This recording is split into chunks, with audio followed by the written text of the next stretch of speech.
Halo semuanya, selamat datang di Ruang Film. Bagaimana kabar kalian semua? Semoga selalu sehat dan baik-baik saja. Sesuai jadwal, jadi pada hari ini kita kembali melanjutkan series Donghua Jet Dynasty season kedua episode terbaru, yang mana ini adalah episode yang ke-39. Namun sebelum kita mulai, lebih baik kita lihat lagi apa saja yang telah terjadi pada episode sebelumnya. Di minggu kemarin, kita diperlihatkan Siobhan yang sedang melakukan pencarian mengenai rumor para monster ikan, yang mana mereka baru-baru ini melakukan penyerangan di sebuah lembah. Ia merasa penasaran mengapa para monster ikan bisa melakukan pergerakan seleluasa mungkin, padahal lembah ini dijaga oleh lembah pengsiang. Sampai padanya kita pun mulai mendapatkan informasi mengejutkan, yang mana ternyata lembah pengsiang telah menjalin kerjasama dengan para monster ikan. Terdengar kalau perwakilan monster ikan dan juga Ketua Lembah Pengsiang sedang membicarakan sebuah kesepakatan. Akan tetapi, Siobhan masih belum tahu terlalu banyak mengenai kesepakatan yang mereka bicarakan. Sampai padanya kekacauan pun terjadi, yang mana perizin melakukan penyerangan kepada para monster ikan. Tidak hanya itu saja, dia juga sempat bertarung dengan Tetua Lembah Fengxiang, sebab dia itu berusaha untuk melindungi gerombolan monster ikan. Siobhan dan perizin akhirnya bertemu. Di sini, perizin memberikan segala informasi yang dirinya ketahui. Berhubung Siobhan juga melakukan penyelidikan, maka dia pun mengajaknya untuk melakukan penyusupan di lembah Fengxiang. Awalnya rencana mereka berjalan dengan sangat lancar. Sampai padanya Siobhan tidak sengaja menyentuh sebuah larangan, yang menyebabkan posisi mereka diketahui. Sekarang kita akan melanjutkan episode terbarunya. Akibat lonceng yang tidak sengaja dibunyikan oleh Siobhan membuat posisinya diketahui oleh para murid lembah Fengxiang. Perizin segera melancarkan serangan kepada salah seorang murid yang memberitahukan posisi mereka. Kini Siobhan dan juga perizin bergegas untuk pergi. Akan tetapi kemanapun mereka pergi, lonceng di lembah Fengxiang terus saja berbunyi, yang mana itu menandakan pergerakan mereka.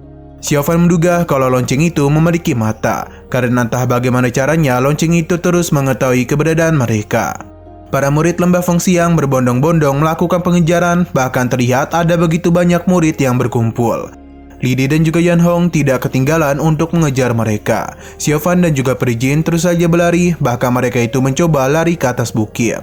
Akan tetapi para murid lembah Fengxiang tidak niatan untuk berhenti. Mereka terus saja melakukan pengejaran. Bahkan beberapa dari mereka sudah ada di depan Siobhan dan perizin.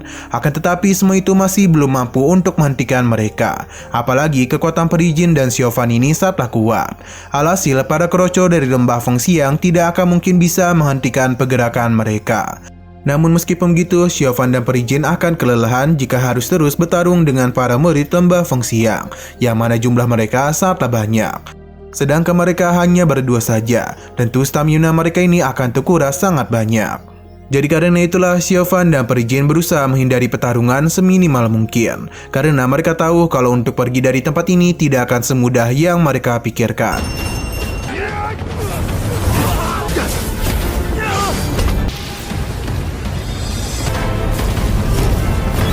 Masalah pun kembali muncul, yang mana tetua yang sebelumnya perizin hadapi muncul. Kini Siobhan dan juga perizin benar-benar sudah terkepung. Mereka hanya bisa bertahan saja dari begitu banyak serangan yang dilancarkan. Siobhan berusaha untuk mencari cara agar mereka bisa pergi. Sampai padanya dia pun melihat sebuah gua. Dia memberitahu perizin mengenai rencananya. Kini mereka berdua pun bersiap untuk melakukan pergerakan. Sebuah ledakan kekuatan pun mereka ciptakan agar bisa mengecoh para murid. Akan tetapi muncullah sebuah formasi yang mengurung perizin. Hal itu benar-benar di luar perkiraan mereka. Para murid lembah Fengxiang ingin menangkapnya hidup-hidup agar bisa diinterogasi.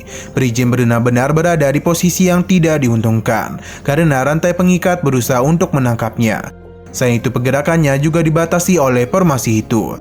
Jadi tentu hanya akan menunggu waktu saja untuk dirinya tertangkap. Sedangkan Siobhan sendiri hanya menonton perizin, namun ia tidak diam saja, sebab dirinya itu sedang menunggu sebuah kesempatan. Padanya Siobhan pun melancarkan serangan untuk membuat celah pada formasi itu.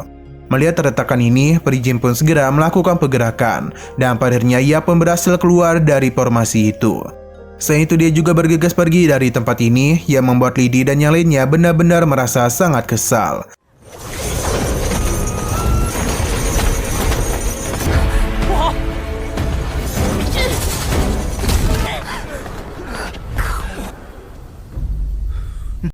Xin lalu kembali kepada Xiaofan, yang mana di sini Perijin berterima kasih banyak kepada Xiaofan. Ia berjanji akan mengingat kebaikannya. Xiaofan memintanya untuk tidak memikirkan hal itu sebab alasan dia melakukan hal ini adalah janji yang sebelumnya mereka buat. Nah, tanpa mereka sadari, ternyata tetua ini telah memasangkan sebuah pelacak kepada Perijin. Yan Hong menanyakan tindakan yang harus mereka lakukan. Lidi juga sedang memikirkan hal itu. Ia tidak menyangka kalau Tuan Lu tidak dapat berbuat apapun. Hal ini membuat Tuan Lu kesal karena Lidi telah meremehkannya. Akan tetapi Yan Hong segera meminta maaf atas perbuatannya tadi. Ia pun menyarankan untuk meminta guru lembah mereka mengambil keputusan. Tuan Lu lah yang akan menemui guru lembah. Sebab dirinya itu juga harus melaporkan beberapa hal kepada seniornya itu. Akan tetapi Lidi memberitahu kalau gurunya itu sedang melakukan pengasingan. Jadi dia meminta untuk tidak diganggu jika terjadi sesuatu yang tidak penting. Akan tetapi Tuan Lu tidak mendengarkannya dan tetap pergi menemui Tuan Lu. Xin pun berpindah ke sebuah tempat yang mana terdengar sebuah suara yang mengatakan kalau orang yang menghabisi monster ikan adalah kelompok yang sama yang memasuki lembah mereka. Lidi merasa ini adalah salah para monster ikan karena menunjukkan keberadaan mereka. Dan pada akhirnya diikuti sampai kemari. Alhasil semua itu pun membuat lembah Feng Xiang terlibat. Tetua ini menanyakan apakah Lidi mengetahui tentang identitas para penyusup itu. Akan tetapi Lidi masih belum mengetahuinya sebab mereka menyembunyikan kemampuan dengan baik. Andai saja mereka mendapatkan batu hitam Kaisar Langit, mungkin menangkap kedua penyusup itu akan mudah. Lidi pun meminta maaf karena dia telah gagal mendapatkan batu hitam Kaisar Langit. Tetua itu memintanya untuk tidak memikirkan hal ini lagi, karena bagaimanapun semua kekuatan telah berkumpul di Danau Kematian. Apalagi sebelumnya Lidi ini telah terluka. Tetua ini juga menyadari kalau sepertinya ada seseorang yang memberikan perintah kepada para monster ikan untuk tidak meninggalkan lembah itu. Ia pun meminta Lidi untuk melakukan tindakan pencegahan. Lidi paham dan akan melakukan tugasnya. 恐怕是愚人在沼泽中明时，请谷主责罚。而退一属不义，那死则中犯。去吧。 Xin pun berpindah lagi ke sebuah gua, yang mana ini adalah tempat sekte Raja Hantu. Sesaat kemudian Juko pun tiba di sebuah ruangan. Awalnya dia agak ragu untuk masuk, namun pada akhirnya ia tetap memasuki ruangan itu. Kita pun diperlihatkan dengan tungku yang dimiliki oleh Raja Hantu. Saat ini dia sedang melakukan sesuatu. Juko pun tiba untuk menemuinya, akan tetapi perhatiannya langsung teralihkan kepada suara burung kuning yang terus berteriak kesakitan.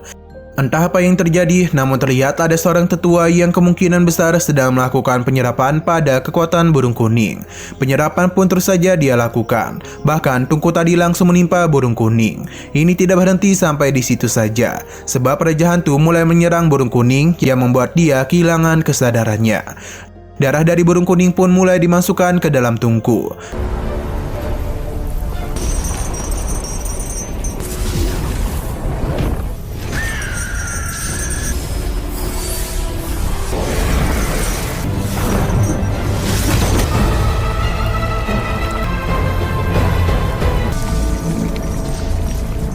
Kengerian itu membuat Juko tidak bisa berkata-kata. Raja Hantu menanyakan apa yang sedang ia pikirkan.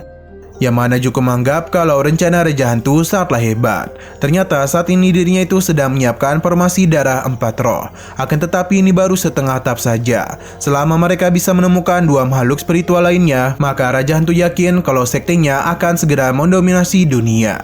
Raja Hantu menanyakan tujuan Juko kemari, padahal itu diminta untuk mengamati Xiaofan. Juko memberitahu kalau saat ini Xiaofan sedang dalam bahaya, karena itu telah berurusan dengan gerbang 10.000 racun dan juga sekte Akasia. Situasi saat ini benar-benar rumit dan penuh akan niat membunuh. Akan tetapi mereka sempat bekerjasama untuk menghancurkan sekte umur panjang yang menganggap Xiaofan sangatlah berbakat. Akan tetapi sesuatu pun terjadi, yang mana itu melakukan serangan diam-diam di dalam danau, yang mana Xiaofan menyerang Xin Yuan. Kini dia pun menganggap kalau Xiaofan itu cukup berbahaya. Raja Hantu juga tahu Xiaofan serta berbakat. Bahkan itu sangat cepat menangkap ajarannya. Kini bagi Xiaofan menghabisi beberapa orang adalah hal yang normal baginya. Akan tetapi Xiaofan itu telah bertemu dengan orang-orang dari aliran kebenaran. Ia pun mulai agak berbeda, apalagi saat bertemu dengan murid bernama Lusuki. Raja Hantu pun mulai memikirkan sesuatu. Menyadari Juku yang diam saja membuat Raja Hantu menanyakan apakah memang ada yang salah. Juku membenarkan kalau memang ada sesuatu antara Siofan dan juga Lusuki. Bahkan dia melihatnya secara langsung ketika Siofan sedang berhadapan dengan ular piton air hitam. Saat itu Siofan tidak segan-segan mempertaruhkan nyawanya untuk menyelamatkan Lusuki. Mendengar hal itu, Raja Hantu pun hanya bisa terdiam saja. Setelah menyampaikan semua itu, Juku pun mulai pamit pergi dari hadapan Raja Hantu. 是，看到在天地堡。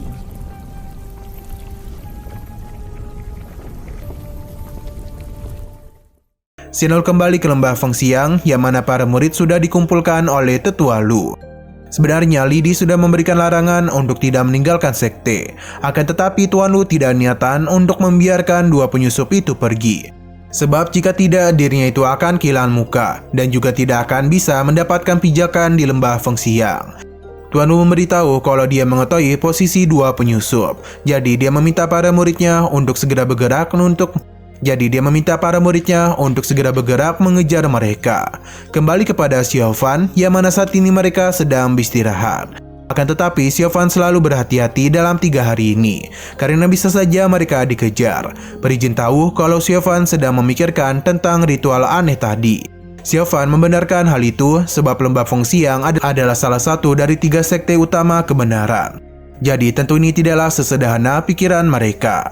Atas apa yang telah terjadi di malam tadi, Siofan berencana untuk menangkap beberapa murid dari sekte lembah Fengxiang. Perijin menenangkannya sebab akan ada seseorang yang membantu mereka. Ukiran kayu tadi pun ditinggalkan oleh Perijin yang membuat Tuan Lu sangat kesal. Karena bagaimanapun saat ini Siofan berdiri tepat di hadapannya.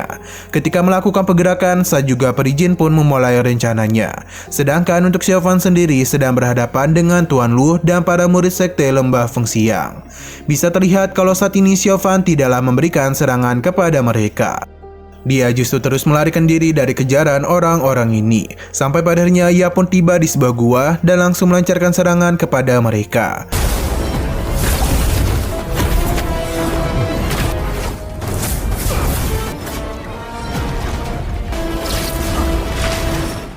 Akan tetapi serangan Siofan masih belum mampu untuk menumbangkan Tuan Lu. Sepertinya ini memang adalah rencana dari Siofan, sebab dia itu berhasil melarikan diri dari kejaran mereka. Tuan Lu penasaran sebenarnya orang ini berasal dari faksi mana. Sebab kekuatan itu tidak jauh berbeda dengannya.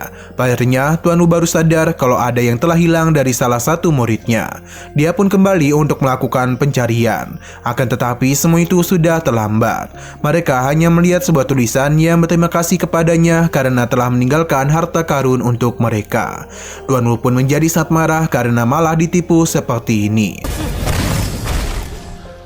Sinol kembali kepada Juku dan juga Singlong. Mereka sedang membicarakan tentang asal-usul dari Raja Hantu.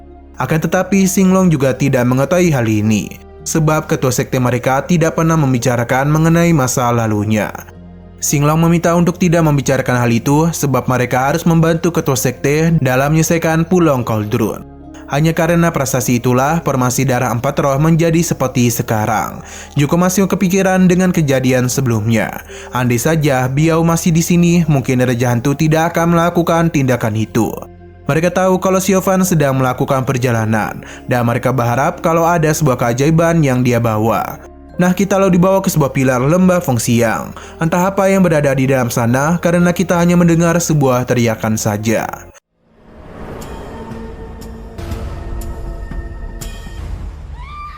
Kita dibawa kepada Perijin, yang mana dia menanyakan selain pelacak yang dia miliki, murid itu memiliki informasi apa lagi dari lembah Fengxiang. Sesuai dengan apa yang diminta oleh Perijin, murid itu pun mulai melihatkan sebuah daun kepadanya. Ini bukanlah daun biasa, melainkan catatan yang memantulkan api. Jika mereka menembakkannya, maka murid yang memegang benda itu akan dapat merasakan posisinya. Sesaat kemudian, Siofan akhirnya tiba juga. Dia menguji rencana yang dibuat oleh Perijin. Namun dipikir-pikir lagi, meskipun Siofan tidak mengambil tindakan pada malam tadi, maka jebakan yang digunakan oleh lembah Fengxiang mungkin bisa dihindari oleh Perijin. Sepertinya dia itu memang sengaja melakukan semua ini. Perijin tidak membenarkan hal itu, karena bagaimanapun dia membutuhkan bantuan dari rekannya untuk melancarkan rencana.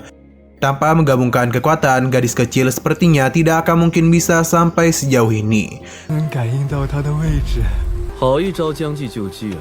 不良过于。之恩，小女子时刻。 Berhubung Xiaofan tidak terlalu mempercayainya, jadi Perijin meminta Xiaofan sendiri untuk bertanya kepada murid itu. Perijin memberikan perintah untuk berkata jujur. Xiaofan pun segera mengikat murid itu dan menanyakan mengapa lonceng di lembah Fengxiang terus berbunyi. Ternyata itu adalah keunikan kota Jinglin milik lembah Fengxiang. Kunci dari kota Jinglin terdapat di Hutian. Itu merupakan binatang aneh yang unik di Suidisan. Hidung binatang itu sangatlah sensitif. Begitu orang luar ditemukan, maka hewan itu akan gemetar. Jadi karena itulah lonceng tadi terus berbunyi. Xiaofan baru tahu mengenai binatang itu.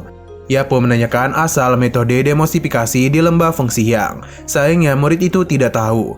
Perijin menanyakan di manakah alat untuk menemukan hewan itu. Akan tetapi semua ini hanya diketahui oleh para tetua saja. Xiaofan pun mulai teringat dengan tetua sebelumnya dan menanyakan sejak kapan lembah Fengxiang berkorelasi dengan manusia ikan. Murid ini sama sekali tidak tahu apa yang dia katakan, yang menandakan kalau murid itu tidak tahu lembah Fengxiang bekerjasama dengan manusia ikan. Sepertinya rahasia ini hanya diketahui oleh para murid elit di lembah Fengxiang. Xiaofan tidaklah menyerah dan malam ini mereka akan kembali melakukan penyusupan. Perijin akan melakukan apa yang dia perintah. Sino berpindah kepada tetua Lu dan para muridnya. Mereka kini sudah tiba di depan gerbang lembah Fengxiang. Seketika saja api-api di tempat itu mulai menyala. Ternyata Lidi sudah menunggu kedatangan mereka. Ketua lembah sudah memberikannya perintah untuk tidak membiarkan siapapun keluar dari lembah ini. Ia penasaran bagaimana tetua Lu menjelaskan semua ini kepada ketua lembah. Selain itu, mengapa anggota yang dia bawa kembali tidak lengkap? Tetua Lu tidak memberikan jawaban apapun dan hanya akan meminta maaf kepada ketua lembah. Lidi akan melupakan masalah ini, namun jika mereka kembali melanggar larangan ketua lembah, maka Lidi sendiri yang akan menghukum mereka. Kembali kepada Xiaofan, yang mana dia itu terus menatap indahnya bulan pada malam ini. Akan tetapi dia teralihkan kepada Perijin yang ditertawakan oleh Xiaohui karena dia itu tidak bisa membakar daging dengan baik. Alhasil Xiaofan sendirilah yang akan turun tangan untuk memasakkannya. Selain itu Xiaofan juga memberikan bumbu kepada daging itu. Sepertinya Perijin tidak tahu kalau ini adalah sebuah garam. Barang ini adalah hal yang wajib dibawa jika melakukan perjalanan. Perijin seketika saja merasa nyaman di sisi Xiaofan. Ia pun terus memandanginya sampai padarnya daging ini pun matang.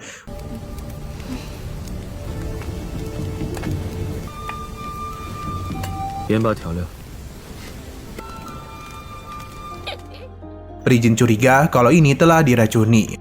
Namun Xiaofan segera membuktikannya dan mulai memberikan hal itu kepada Perijin. Mereka pun menikmati makan malam ini dengan daging dan juga buah yang dibawa oleh Xiaohui. Xiaohui kembali mentertawakan Perijin yang kepanasan. Alhasil, Xiaofan pun menghukumnya karena tidak bertindak sopan kepada seorang gadis. Perijin memberikan pujian kepada kehebatan Xiaofan, karena kelinci ini bisa dimasaknya dengan begitu lezat. Inilah pertama kalinya dalam seumur hidup Perijin bisa merasakan daging kelinci yang begitu nikmat. Seketika saja Xiaofan pun teringat dengan perkataan Biao. Karena kata-kata yang diucapkan oleh Perijin sama persis dan apa yang Biao katakan. Ingatan masa lalu itu membuat Xiaofan melamun. Hal itu pun dimanfaatkan oleh Perijin. Akan tetapi Xiaofan segera sadar karena suara ranting yang Perijin injak.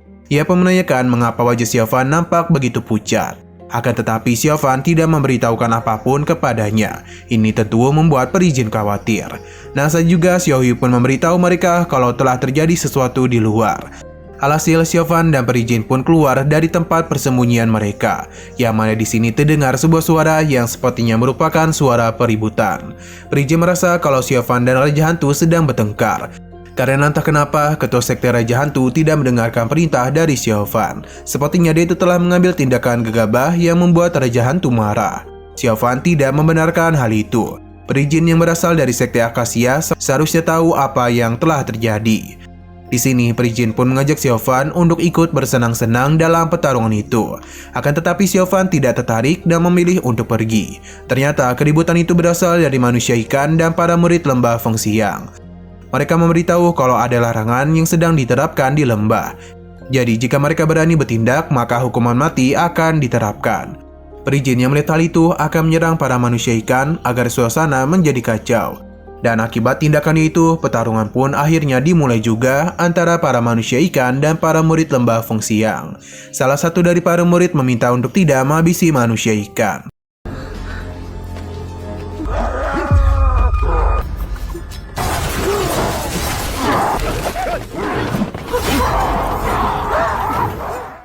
Nah, kita lalu dibawa kembali kepada Xiao Fan, yang mana ia mulai menyelinap ke dalam lembah Feng Xiang. Kini dia itu harus hati-hati terhadap lonceng di tempat itu. Namun tak kenapa, sesuatu pun mulai terjadi kepada Xiao Hui. Seketika saja matanya mulai berubah menjadi warna kuning, dan kini matanya mulai bercahaya. Kini ia pun memiliki penglihatan yang berbeda. Sebab Xiao Hui bisa melihat apa yang tak bisa Xiao Fan lihat. Ia pun meminta Xiao Fan untuk menghancurkan sebuah kurungan karena sepertinya itu adalah kurungan dari makhluk bernama Hutin. Xiao Fan pun percaya dengan Xiao Hui. Ia pun mulai melakukan pergerakan, akan tetapi kehadiran Xiao Fan sempat disadari oleh salah satu lonceng yang membuat beberapa murid keluar untuk mencarinya. Sepertinya ini memang adalah rencana dari Xiao Fan. Sebab dia itu sedang mengikuti aura aneh yang kemungkinan berasal dari Hutin. Ia pun terus mengikuti hal itu sesuai dan arahan dari Xiao Hui. Akan tetapi, para murid lembah Feng Xiang terus saja mengikuti Xiao Fan kemanapun dirinya pergi. Hal ini cukup wajar karena lonceng terus saja berbunyi. Sampai pada akhirnya, para pengejar Xiao Fan pun dibuat kebingungan. Karena entah kenapa lonceng terus saja berbunyi di berbagai tempat. Para murid akhirnya bisa melihat Xiao Fan kembali mengikutinya dalam jumlah yang banyak. Sedangkan Xiao Fan tetap fokus untuk menghancurkan kurungan yang berisikan Hutun. Sampai pada akhirnya, aura itu pun bersembunyi dalam sebuah pot. Xiao Fan tidak menyerah begitu saja dan kembali mengejarnya.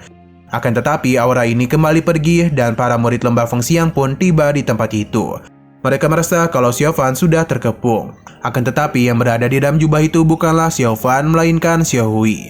Melihat hal itu, para murid akan kembali melakukan pencarian kepadanya. Ternyata ini adalah rencana Xiao Fan agar Hutin tidak melarikan diri lagi dari kejaran mereka.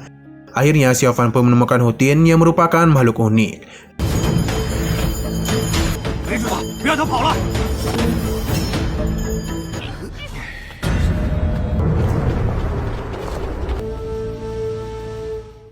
Di sisi luar terlihat kalau pertarungan terus saja terjadi antara para murid lembah Feng Xiang menghadapi para manusia ikan. Pertarungan yang terjadi di antara mereka benar-benar chaos. Bahkan ada begitu banyak korban yang berjatuhan di antara kedua belah pihak. Beberapa orang yang sudah tidak bisa menahan diri lagi memutuskan untuk melancarkan serangan kepada para manusia ikan. Bahkan terlihat kalau Yin Hong juga muncul untuk membantu para juniornya dalam menghadapi manusia ikan. Tidak hanya dia saja, namun terlihat dari atas kalau Li Di dan juga Tetua Lu bersiap untuk memberikan bantuan.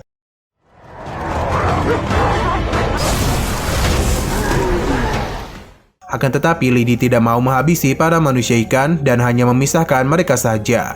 Para murid meminta Li Di untuk membuat keputusan karena para manusia ikan sudah banyak menghabisi para murid lembah. Bahkan terlihat juga kalau para manusia ikan tidak niatan untuk mengakhiri pertarungan itu. Alhasil Li Di akan mencoba memediasi mereka dan akan mempertemukan mereka dengan ketua lembah. Selain itu, dia juga meminta Ketua Lu untuk mengambil kendali dulu. Akan tetapi, ia memberikan peringatan untuk tidak mengacau lagi. Li Di dan Yin Hong pun pergi dari sana, kembali kepada Xiao Fan yang mana rencana penyusupannya berjalan dengan lancar. Xiao Fan pun yakin kalau catatan dari klan penyihir kuno disembunyikan di tempat yang penting. Namun Xiao Fan kembali dikejutkan karena Xiao Hui tiba-tiba saja merasakan sakit di matanya, apalagi matanya kini kembali bercahaya. Xiao Fan pun mencoba untuk menenangkannya. Akan tetapi muncullah energi haus darah pada tubuhnya. Xiao Hui juga mengingat tentang Xiao Fan yang mengamuk sebelumnya.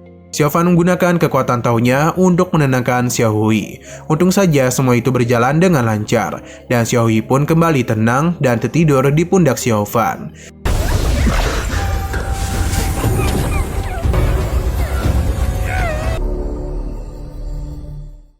Setelah kejadian itu, Xiao Fan pun melihat Li Di dan Yan Hong yang sedang terbang santuy. Li Di menenangkan Yan Hong karena setelah Tetua Sangguan turun tangan, maka para manusia ikan akan kembali tenang. Tetapi Yan Hong menyayangkan para murid yang telah menjadi korban. Li Di juga merasakan hal yang sama, maka karena itulah mereka harus menyelesaikan masalah ini dengan cepat. Selain itu, para monster ini masih berguna, jadi karena itulah mereka tidak menghabisinya. Akan tetapi di masa depan nanti, para monster ikan pasti akan dihabisi. Xiaofan yang melihat hal itu akhirnya menyadari kalau alasan manusia ikan berada di lembah kematian adalah ulah dari Li Di dan Yan Hong. Xiaofan akan pergi untuk melihat keadaan dari tetua Sangguan. Xiaohui paham dan mereka pun kembali melakukan perjalanan. Sino berpindah kepada Li Di dan Yan Hong yang sedang melakukan perjalanan ke tempat tetua Sangguan. Tanpa mereka sadari, Xiaofan ini terus mengikuti dari arah belakang. Tidak lama kemudian, sampailah Li Di dan Yan Hong di depan sebuah gerbang api. Sangguan penasaran mengapa para manusia ikan menjadi begitu kejam dan bahkan melakukan penyerangan kepada lembah.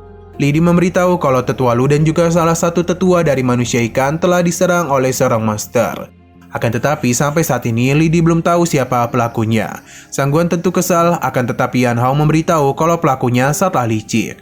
Bahkan Tetua Lu tidak bisa berbuat apa-apa. Sebenarnya mereka itu ingin melaporkan hal itu kepada Sangguan, akan tetapi kedua lembah mengingatkan kalau tetua Sangguan sedang melakukan pengasingan, jadi mereka tidak bisa mengganggunya. Sangguan tentu saja tahu apa yang diinginkan oleh Tian Shui. Jika saja bukan karena perjanjian itu, mungkin dia ini akan tetap memusnahkan para manusia ikan. Untung saja Sangguan masih memiliki gengsi untuk menghabisi mereka. Selain itu, ketua lembah juga tidak ingin memaksakan dirinya yang sudah tua ini. Li Di meminta bantuan kepada Sangguan untuk menghadapi para manusia ikan, karena bagaimanapun ketua lembah tidak ingin hubungan di antara mereka menjadi asing. Selain itu, jika hal ini terus dibiarkan, maka para murid akan berjatuhan. Li Di tidak punya pilihan lain selain menemui tetua Sangguan. Berhubung dia ini sudah terikat dengan lembah, maka mau tidak mau Sangguan akan memberikan bantuan. Akan tetapi dia itu bisa merasakan kehadiran dari Xiaofan. Untung saja serangan itu masih mampu untuk dihindari oleh Xiaofan. 谷主也不愿麻烦我这个糟老，谷主不愿和那些异族完全撕破脸，我该禀报师叔。只是谷主既然谷主相信， Li Di yang tidak tahu apa-apa menanyakan hal itu. Sangguan merasa kalau tadi hanyalah perasaannya saja, karena mungkin dia ini sudah lama tidak keluar dari pengasingannya. Sangguan pun mengajak kedua muridnya untuk pergi. Setelah mereka menjauh dari tempat itu, terlihat kalau tangan kanan Xiaofan terkena hawa dingin milik Sangguan. Ia pun menjadi tidak heran mengapa Sangguan itu memiliki kekuatan yang hebat.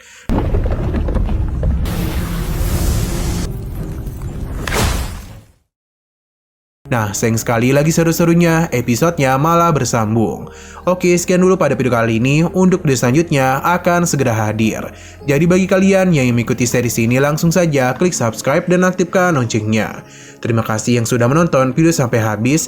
Jika kalian suka pada video ini, klik like dan share ke teman-teman kalian tentang channel ini. Dan ditunggu aja kelanjutannya. Oke, sampai jumpa di video selanjutnya.